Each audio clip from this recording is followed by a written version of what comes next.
Malam itu, kami yang berjumlah 6 orang tengah melakukan perjalanan pulang. Sepeda motor kami pun melesat di kegelapan malam, menembus jalanan sepi yang dipenuhi tumbuhan liar di pinggiran jalan.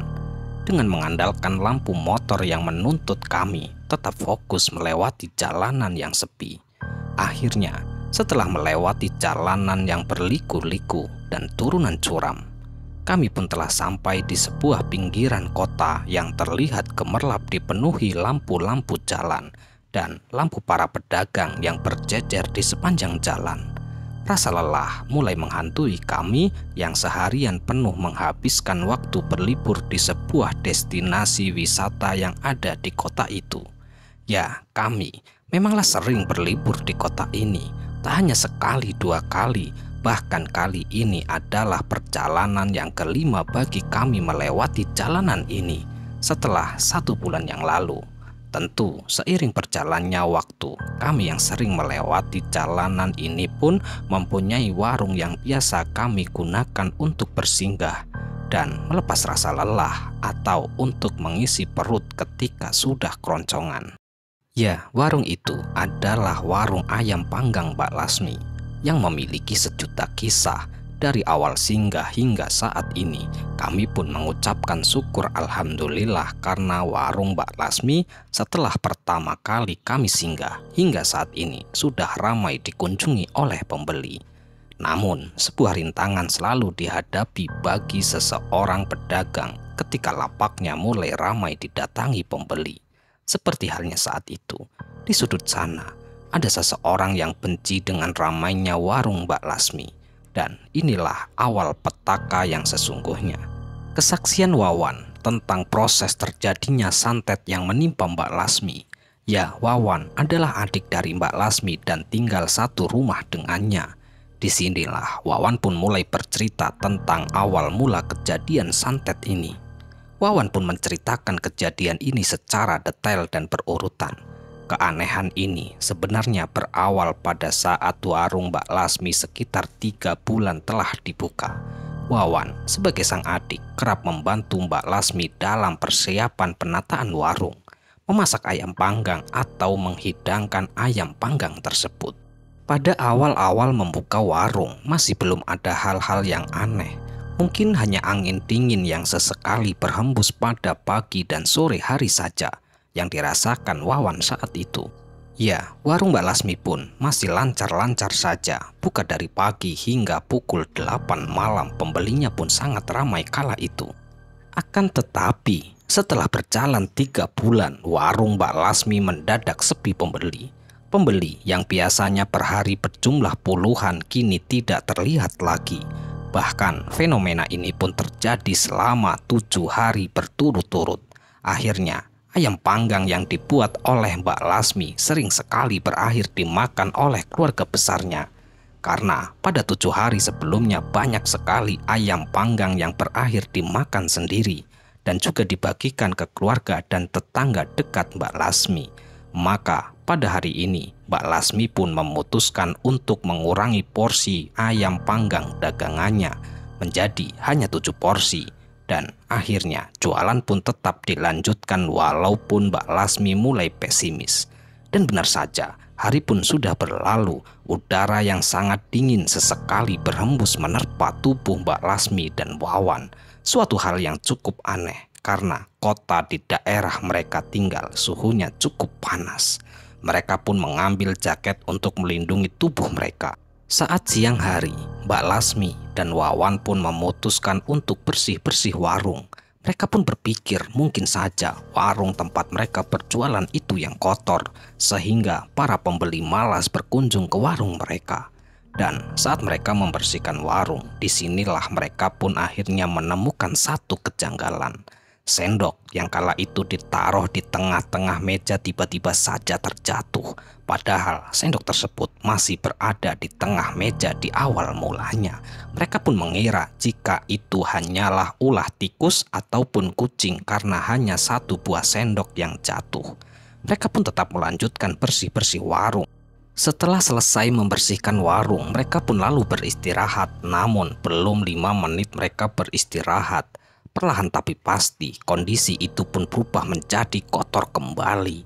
Bahkan, Wawan pun sempat menyaksikan ada serbuk hitam mirip pasir yang secara perlahan-lahan datang bersama dengan hembusan angin. Kala itu, Wawan masih berpikir positif, mungkin itu hanyalah debu dari arah lain. Akan tetapi, debu dan pasir ini semakin lama semakin banyak sehingga memenuhi warung tersebut. Dan pada akhirnya, karena sudah mulai ketakutan, Mbak Lasmi dan Wawan pun merasa cemas. Dan pada saat itulah kami datang. Aku bersama dengan rombongan teman-temanku yang berjumlah 6 orang. Kala itu ingin makan dan kami pun memilih warung Mbak Lasmi untuk kami datangi makan. Dan setelah sholat maghrib kami pun mengobrol dan ternyata memang warung Mbak Lasmi setelah kami telusuri dan kami coba kulik lebih dalam. Alhamdulillah kami pun menemukan sumber gangguannya saat kami melakukan proses pembersihan. Sesekali terdengar suara wanita berteriak-teriak dari arah kejauhan. Suara itu terdengar samar di tengah langit yang semakin petang. Namun setelah sekitar 30 menit kami membacakan doa, akhirnya kami pun mendapati firasat bahwa di bawah pagar Mbak Lasmi ada beberapa barang dan benar saja di bawah pagar rumah Mbak Lasmi terdapat beberapa barang yang mencurigakan yang terdiri dari kantong kecil sekitar berukuran 10 cm, lalu di dalamnya berisikan tulisan dan juga simbol-simbol seperti simbol 2 segitiga yang membentuk bintang mirip bendera Israel dan juga simbol mata, lalu lingkaran dan beberapa simbol abstrak lainnya yang sulit dijelaskan. Lalu ada juga kepala ayam hitam dengan darah yang sudah membusuk, terbungkus kain coklat, dan yang terakhir ada sebuah tali panjang yang berwarna hitam. Akhirnya setelah membacakan ayat kursi dan beberapa surat pendek lainnya, kami pun lalu membakar semuanya. Dan setelah itu kami pun melanjutkan dengan memberikan pagar perlindungan dan memberikan sedikit saran untuk Wawan dan Mbak Lasmi agar lebih rajin lagi beribadah. Dan alhamdulillahnya warung Mbak Lasmi kini mulai ramai kembali. Namun ketika warung Mbak Lasmi mulai ramai didatangi oleh para pembeli, disinilah beliau mulai melalaikan ibadahnya, bahkan sampai lupa pada apa yang sudah mengintai, sesuatu yang lebih besar, sesuatu yang lebih gelap dan lebih menakutkan akan mengintai beliau. Warung saat ramai saat itu, Wawan pun melayani pembeli dari siang hingga sore hari, sementara Mbak Lasmi sendiri bertugas memasak, menyajikan ayam panggang dan juga membersihkan mangkok dan piring-piring yang kotor. Sore hari itu seperti layaknya sore-sore hari biasa di mana mereka beres-beres dan bersiap untuk menutup warung. Dan pada saat itu sesuatu hal yang aneh pun mulai terjadi kepada Wawan. Ya, Wawan kala itu tiba-tiba saja merasakan saraf mata kirinya berkedut atau bergetar. Awalnya hanya berkedut biasa, namun lama-kelamaan kedutan itu semakin menjadi-jadi. Sekarang semua saraf di dekat mata Wawan pun bergetar dengan hebat dan Wawan seperti tidak dapat lagi mengontrolnya. Ia pun mulai merasa pusing dan terlihat berjalan sempoyongan ke arah Mbak Lasmi. Wawan pun berteriak, Mbak Las, Mbak, ini mataku kenapa Mbak?" teriak Wawan. Mbak Lasmi pun langsung menengok dan betapa kagetnya Mbak Lasmi kala itu ketika ia melihat kulit di sekitar mata Wawan memerah. Mbak Lasmi pun segera memeluk Wawan dan menuntunnya menuju kamar mandi. Di sana, Wawan pun langsung membasuh mukanya dengan air bersih. Setelah membasuh mukanya selama 5 menit, akhirnya bercak-bercak merah di sekitaran mata Wawan pun mulai membaik. Mbak Lasmi pun lalu memutuskan untuk esok harinya ia tidak berjualan terlebih dahulu karena ia merasa iba dan kasihan dengan kondisi Wawan adiknya. Di keesokan harinya, mereka berdua pun langsung ke rumah sakit untuk mengobatkan mata Wawan. Dan setelah diperiksa, dokter pun mengatakan bahwa Wawan mungkin terkena iritasi biasa yang mungkin saja disebabkan oleh debu. Ya, memang benar akhir-akhir ini debu yang ada di warung Mbak Lasmi pun semakin banyak. Bahkan lebih parah dari waktu awal ia membuka warung. Mereka berdua pun belum menyadari bahwa debu-debu ini adalah bagian awal dari santet. Ya, teror telah dimulai. Debu-debu berterbangan, ia seakan-akan bergerak liar dan menempel pada apapun yang ia kehendaki. Debu ini berbeda dari debu biasanya yang hanya akan menimbulkan kelilipan atau bersin. Ya, setiap debu ini menempel, maka ia akan menyebabkan iritasi pada kulit. Kulit yang terkena debu-debu ini akan terasa seperti terbakar. Dan anehnya lagi, debu ini hanya menyasar pemilik warung makan yang berada di sekitaran daerah itu. Inilah santet fase pertama, dan santet besar ini merupakan kombinasi antara santet pati atau santet yang berarti dapat membunuh korbannya, santet sebar, dan santet tanpa putus atau tidak pernah berhenti. Mbak Wati, Mbak Las, dan sebagian besar pemilik warung yang berada di area tersebut pun mengaku mengalami kejadian serupa. Ya, kulit mereka seperti mengalami iritasi ketika terkena debu-debu misterius itu. Ini sungguh sebuah teror yang tidak bisa dianggap main-main. Setidaknya si pelaku santet ini harus membayar dalam jumlah yang sangat besar. Setelah kejadian iritasi mata Wawan, keadaan pun semakin mencekam kala itu. Beberapa warung mengaku omset dagangan mereka pun menurun secara drastis. Namun hal ini hanya terjadi di warung makan, bukan warung kopi ataupun warung sembako. Kejadian demi kejadian silih berganti datang, dan kala itu tiba-tiba saja bau busuk pun kini mulai tercium di warung Mbak Lasmi, yang membuat Mbak Lasmi pun menutup sementara warungnya itu. Akan tetapi rupanya rasa iri hati dan dengki telah menenggelamkan sang pelaku santet ini dalam lautan gelap nan hitam. Sang pelaku santet bukanlah hanya sudah terperdaya tipu daya iblis, namun sudah menjadi budak iblis itu sendiri. Sehingga sang pelaku pun begitu teganya membuat Mbak Lasmi menjadi sangat-sangat menderita.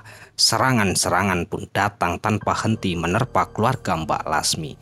Wawan pun sampai saat ini masih sangat-sangat ketakutan terhadap apa yang sudah terjadi. Namun sesungguhnya tidak ada kekuatan yang lebih besar dari kekuatannya. Setelah memutuskan untuk menutup warung, Mbak Lasmi pun memutuskan untuk membantu suaminya. Ya, namun untungnya uang dari penjualan ayam panggang tersebut bisa digunakan untuk membeli satu petak sawah kecil. Satu petak sawah kecil tadi pun menjadi lahan tambahan bagi suami Mbak Lasmi yang memanglah seorang petani biasa. Sementara Wawan bertugas beres-beres rumah dan menjaga rumah. Sedangkan anak-anak Mbak Lasmi pun sudah bekerja keluar kota sewaktu lulus SMA. Jadi kehadiran Wawan di sini sangatlah membantu Mbak Lasmi dalam mengurus rumah. Keputusan berhenti dan menutup warung rupanya bukanlah keputusan yang bijak. Keanehan dan kejadian-kejadian seram pun mulai bermunculan. Rupanya warung makan pesaing Mbak Lasmi ini benar-benar takut jika Mbak Lasmi nantinya akan membuka warungnya kembali. Dia pun lalu mengirimkan santet dan gangguan lainnya secara sporadis dan terus-menerus tanpa henti. Satu hari setelah warung tutup, Wawan yang kala itu ditugaskan untuk membersihkan barang-barang yang berada di warung untuk dibawa ke gudang. Wawan berjalan menuju warung sore itu. Suasana mendung menunjukkan rona warna abu-abu. Udara sore kala itu pun semakin dingin. Jaket tebal yang ia kenakan seolah-olah tak bisa meredam dinginnya sore itu. Dingin sekali sampai Wawan pun melipatkan tangannya ke badan. Ya, Wawan merasa badannya menjadi lemas karena hawa dingin yang sepertinya sudah tidak normal itu. Rasa lemas dan lunglai pun menghampiri Wawan ketika tiba di dekat warung. Tapi karena Wawan ingin pekerjaannya cepat selesai, ia pun bergegas untuk membereskan semua peralatan warung tersebut. Wawan mulai membereskan mangkok-mangkok, piring-piring tersebut ia tumpuk agar mudah membawanya. Akan tetapi saat Wawan mengambil beberapa piring lagi, tiba-tiba saja satu tumpukan piring berserakan beberapa piring yang ada pecah. Sementara sebagian besar masih utuh, Wawan pun kaget dan sedikit ketakutan. Disinilah karena ia tahu betul bahwa ia telah menaruh tumpukan piring tadi di tengah meja, dan satu tumpukan piring itu hanya terdiri dari 5 piring saja. Jadi hampir tidak mungkin ada angin yang begitu kuat sehingga dapat menggulingkan piring-piring tersebut.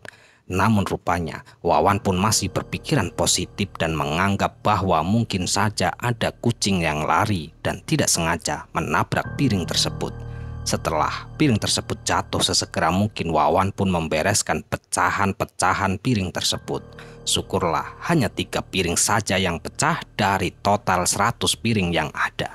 Dan setelah semuanya dirasa aman, Wawan pun lalu membawa piring-piring tersebut pulang menuju ke rumah. Lebih tepatnya menuju langsung ke gudang. Wawan pun bolak-balik dari warung ke gudang untuk memindahkan piring-piring tersebut. Namun pada saat kembali ke warung untuk memindahkan piring yang terakhir, Wawan di sini tiba-tiba saja mencium bau busuk yang seperti bau bangkai. Bau tersebut sangatlah menyengat sehingga membuat perut Wawan pun menjadi mual. Dan sambil menahan bau bangkai busuk tersebut, Wawan pun segera mengambil tumpukan piring yang terakhir, lalu membawanya ke gudang. Dan saat selesai membereskan piring, Wawan pun langsung balik ke rumah, tidak jadi membereskan barang yang lainnya. Ya, Wawan memutuskan untuk membereskan barang-barang lainnya.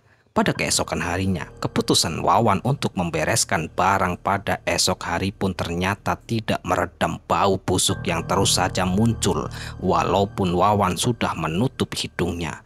Ya, bau bangkai itu tetap tercium. Wawan pun tidak kekurangan akal. Ia pun segera mengoleskan minyak kayu putih ke dekat hidungnya. Namun, bau dari bangkai busuk itu masih saja bisa menembus hidung Wawan. Terakhir, Wawan menyemprotkan parfum dan dioleskan ke hidungnya. Ternyata masih saja tidak membantu. Yang lebih aneh lagi, Mbak Las dan suaminya yang berada di rumah ternyata tidak mencium bau apapun. Wawan pun langsung menceritakan kejadian ini kepada Mbak Lasmi dan suaminya. Namun belum selesai Wawan menceritakan, tiba-tiba saja Wawan kala itu muntah. Sontak saja Mbak Lasmi pun segera mengambilkan kantong kresek, sementara suami Mbak Lasmi pun mengambilkan minyak kayu putih, minyak pijat, dan segelas air putih. Begitu mereka melihat Wawan, betapa kagetnya kala itu darah pun sudah berceceran di mana-mana. Ada 2 ekor kalajengking yang keluar bersamaan dari mulut Wawan, dan juga ada gumpalan-gumpalan berwarna merah kehitaman seperti daging busuk yang sudah dibuang berhari-hari. Siapapun yang melihatnya akan pasti terasa mual. Mbak Las pun dan suaminya terasa mual melihat kejadian yang kala itu ada di depannya itu. Akhirnya suami Mbak Las pun menguatkan diri lalu mendekati Wawan sambil menahan bau busuk itu. Dia pun memberikan minyak kayu putih kepada Wawan. Selanjutnya suami Mbak Las pun pergi untuk mencari seorang ustadz. Setelah 1 jam mencari-cari ustadz, ternyata suami Mbak Las ini tidak menemukan sang ustadz selain Ustadz Rukiah di kabupaten tersebut. Sangatlah jarang. Semua ustadz yang ada di sana pun ternyata sibuk menangani kasus yang sama dengan yang dialami Wawan. Sesampainya di rumah, ternyata Wawan pun sudah sembuh dari muntahannya. Semua pun kembali normal dan bekas muntahannya pun juga sudah dibersihkan. Akan tetapi, semua kegilaan ini pun terus saja berlanjut seperti jalan gelap yang tak berujung. Hari telah berganti sore, pertanda para dukun dan para tukang tenuh mulai menghembuskan angin-angin jahatnya. Berat rasanya kulanjutkan kisah ini karena Mega seakan tak memihak raga. Namun di sela-sela rasa was-was dan keraguanku, aku pun percaya jika Allah akan selalu ada dengan segala kuasa dan kebesarannya. Pastilah membantu hamba-hambanya yang senantiasa sabar dan tawakal. Ketika berkas-berkas cahaya sore pun mulai berganti warna menuju oranye dan jingga, di sana terlihat Mbak Lasmi masih duduk termenung memikirkan rentetan kejadian yang sudah menimpa dirinya dan keluarga. Untungnya Wawan sudah mulai membaik. Azan maghrib pun berkumandang, barisan kekelawar pun mulai menempakkan sayapnya. Paruh makhluk halus pun seakan tak malu lagi untuk ikut terbang bersama para kekelawar itu. Bulu-bulu hitam makhluk halus itu tampak sama dengan hitamnya dan pekatnya malam tebal dan tak terawat. Namun, hanya sedikit saja orang yang dapat melihat keberadaan makhluk-makhluk halus itu. Karena ada tabir yang tak harus tersingkap. Salah satu tugas manusia adalah beribadah dan juga memikirkan bagaimana bertahan hidup di esok hari di tengah himpitan ekonomi yang semakin saja menjadi-jadi. Namun, sebuah sore mendadak menjadi berubah mencekam. Mbak Lasmi tiba-tiba saja merasakan tubuhnya meriang dan tulang-tulangnya terasa sangat lemas. Dan karena ia sudah tidak kuat lagi, Mbak Lasmi pun jatuh ambruk dengan kepala menyentuh lantai terlebih dahulu kala itu. Darah segar pun mengalir pelan dari kening Mbak Lasmi. Suami Mbak Lasmi dan juga Wawan yang mendengar suara berisik itu pun langsung berlari dan segera langsung membawa Mbak Lasmi ke rumah sakit terdekat untuk mendapatkan pertolongan pertama. Setelah itu, dokter dan tim pun segera melakukan pertolongan. Dan alhamdulillah Mbak Lasmi pun selamat dan sudah mulai sadar ketika ditanyai oleh keluarga Mbak Lasmi. Mbak Lasmi pun menjawab bahwa ia tiba-tiba saja lemas dan tulang-tulangnya pun terasa seperti lepas dari tubuhnya. Kemudian ia mengatakan bahwa ada makhluk jelek pendek dan memiliki sayap yang membawa sukmanya pergi dari tubuh. Mendengarkan cerita dari Mbak Lasmi tersebut, keluarga besar yang menjenguk Mbak Lasmi pun bergidik ngeri. Ada juga yang ketakutan, namun ada juga yang tidak percaya dengan hal itu. Dan kejadian ini terus berlanjut. Di keesokan paginya, sekitar jam 3 pagi, Mbak Lasmi pun merasa seperti ada sesuatu yang seolah-olah sedang berjalan di tangannya. Seperti seekor kelabang yang berjalan merambat menjelajahi urat nadinya. Namun syukur kala itu, azan subuh meredam semua keanehan dan keganjilan tersebut. Sejak kejadian seram yang menimpanya, Mbak Lasmi pun kini mulai rajin lagi untuk beribadah dan rajin berkonsultasi dengan Pak Ustadz perihal agama, dunia gaib, dan lain-lain. Pada sekitar pukul 9 pagi, Mbak Lasmi pun cek ke dokter dan di sana tidak ditemukan penyakit apapun. Namun dokter memberikan resep obat yang bisa membuat badan Mbak Lasmi kembali sehat dan segar kembali. Setelah meminum obat dari dokter, benar saja Mbak Lasmi pun kembali sehat dan bugar. Pak Ustadz di kampung itu pun juga mencoba memberikan air doa untuk Mbak Lasmi dan keluarganya. Dan sedikit banyak air doa itu pun juga ikut membantu memulihkan kondisi Mbak Lasmi. Akan tetapi, iri dengki telah membutakan arah dan memadamkan cahaya kebaikan. Sang pelaku santet lagi-lagi menghembuskan santet kepada Mbak Lasmi. Dan kali ini kirimannya jauh dari yang sebelumnya. Tumbal dan darah yang dikorbankan jauh lebih banyak dan mengalir deras di hembusan gelapnya malam. 60 ekor ayam dan 60 tetes darah anak perempuan serta 6 kertas mantra rupanya telah ditanam di tempat tertentu. Tapi Tuhan Maha Tahu atas segalanya dan Allah yang Maha Kuasa atas segala sesuatu, maka tabir ini pun perlahan terungkap. Selama kurang lebih 1 minggu setelah berobat ke dokter dan berkonsultasi dengan beberapa ustadz, gangguan-gangguan yang dialami Mbak Lasmi kian hari mulai mereda. Namun ada satu waktu di mana satu keluarga tersebut lalai dan lupa dalam hal ibadah. Disitulah gangguan mulai masuk kembali. Santet kedua ini telah diketahui oleh Wawan. Ya, saat itu saat malam hari. Sesosok pemuda misterius terlihat sedang menaburkan air yang bercampur dengan bunga di sekitar rumah Mbak Las. Wawan yang melihat sosok itu pun langsung berlari secepat kilat dan menghilang di remang-remang cahaya. Wawan yang mengetahui hal ini pun langsung melaporkan kepada Mbak Las. Dan keesokan harinya, Mbak Lasmi pun segera membersihkan bekas air kembang tersebut. Matahari terus bergerak menggelinding dari ufuk timur lalu menyorot tajam di atas kepala. kemudian kembali lagi ke arah barat untuk rehat dari penat. Kemudian ia pun digantikan oleh gelap bersama rembulan sebagai teman untuk terlelap. Mbak Lasmi menatap keluar jendela kamar yang langsung mengarah ke jalan desa. Jalanan desa pun mulai lenggang, hanya ada beberapa ekor jangkrik yang masih mengeluarkan suaranya. Lalu di tengah gelap ada sosok misterius yang samar terlihat menghampiri rumah Mbak Lasmi. Sosok itu pun tiba-tiba saja berubah menjadi ribuan kecoa yang terbang liar ke sana kemari. Mengerikan sekali, sangat-sangat mengerikan. Ribuan kecoa yang terbang. Bahkan beberapa kecoa ada yang terlihat bergerombol sambil mengepak-ngepakkan sayapnya. Bunyi yang dihasilkan dari kecoa yang terbang yang khas membuat telinga siapapun saja yang mendengarkannya akan terasa geli. Badan kecoa yang coklat gelap ini pun menghiasi remang-remang cahaya lampu di sekitaran rumah Mbak Lasmi. Mbak Lasmi yang melihat hal itu pun langsung menutup jendelanya, menutup pintu depan dan berdoa sebisa mungkin. Mbak Lasmi pun enggan membangunkan suaminya dan juga Wawan karena kala itu mereka sudah tertidur dengan lelap. Akan tetapi ketika Mbak Lasmi menengok ke bawah kolong tempat tidurnya, ditemukan puluhan kecoa berada di kolong tempat tidur Mbak Lasmi. Mbak Lasmi pun segera menutup selimutnya dan bersiap untuk tidur. Namun puluhan kecoa itu merambat lalu memenuhi tubuh Mbak Lasmi dengan liar hingga Mbak Lasmi pun berteriak-teriak histeris. Ya, teriakan Mbak Lasmi ini pun membuat sang suami dan Wawan datang ke kamar Mbak Lasmi. Dan saat Wawan dan suaminya masuk ke dalam kamar, mereka tidak melihat satupun kecoa tersebut.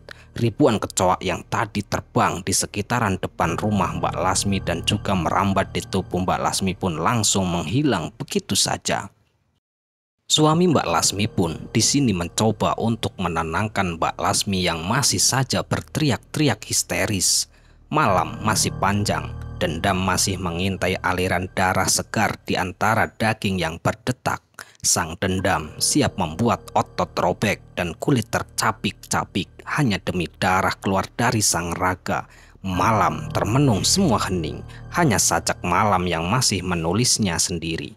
Malam pun berlalu, semua diam dalam irama yang tak dapat digambarkan. Dan pada saat itu, Mbak Lasmi pun masih terbaring untuk kesekian kalinya. Ia tak mau makan dan tak mau minum. Semua orang yang ada di situ pun bingung. Beberapa orang pun mulai enggan ikut campur dengan urusan Mbak Lasmi. Sementara itu Ustadz yang biasa menolong pun kini tidak berada di desa. Mungkin ada urusan lain kala itu. Sakit, aduh, rintih Mbak Lasmi di sepanjang hari mulai pagi sampai sepanjang malam. Pandangan Mbak Lasmi pun kini mulai kosong, memandangi menatap nanar keadaan tubuhnya. Ia pun hanya bisa merintih menahan perih sambil tenaganya memegangi tangan suaminya. Di sisi lain, Wawan dan suami Mbak Las terus berdoa berharap kesembuhan dari santet yang datang tiada henti, layaknya seekor burung yang datang untuk memakan padi. Semuanya berjaga malam itu. Sang suami pun seperti dibimbing ketika menelpon seorang ustadz yang berada di luar provinsi. Namun ustadz tersebut malah merekomendasikan tim ruqyah kami untuk datang dan segera menangani masalah ini. Kala itu, keadaan sekitar rumah Mbak Las pun sangatlah sepi. Serangga yang biasanya bernyanyi ria malam itu seperti dibungkam oleh kekuatan jahat nan kejam. Suami dari Mbak Las pun segera menghubungi nomorku sendiri.